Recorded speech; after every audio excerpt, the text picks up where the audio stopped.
Is the Nord Stream saga over? Learn what BI analysts think. One of our clients who asked about potential for bringing Nord Stream pipelines back on, if you could comment on that as well. Sure. So on the sort of gas demand split in Europe, I think a good way to describe it would be a pre-Russia-Ukraine war, which you could have almost split it, split it by three, like industry, heating, and power, almost evenly split.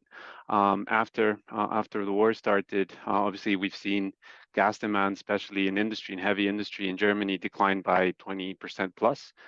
Since then. So obviously that has changed the mix, and we've seen also price, like the influence of weather and heating degree days or cooling degree days have a stronger influence on pricing since then, and also sort of a bigger drive from storage. So that tells us that most of the demand right now is being driven by heating, or the share used by heating is increasing, because on power, you also have other sources, dispatchable sources such as coal or lignite, which have reduced over the past, their shares over the past 5 years or so, but are still considerable.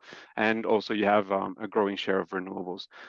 So mostly weather and still a bit of power. And I think if we see a recovery in industrial activity, then that would be a vector for increased gas demand as well.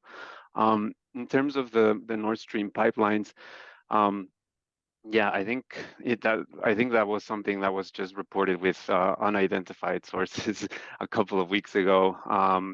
We've seen several European politicians sort of, dismantle that idea. Just for, I think obviously there will be huge political backlash, I think, versus whoever wants to purchase gas from Gazprom through that pipeline again.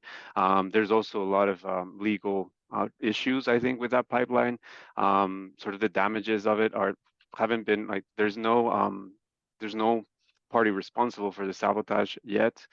There's arbitration proceedings over the multi-billion losses, and in light of that sabotage, and several European utilities have stakes in Nord Stream 2 and are in legal battles with Gazprom already over this loss. So legally, politically, looks very improbable. Aside from the fact that it is sabotage, there is two tranches to the pipeline. Nord Stream 1, which was basically flowing at full capacity, bringing roughly 60% of the pipeline flows that we used to get from Russia, and Nord Stream 2, which was delayed. It took over 10 years to build,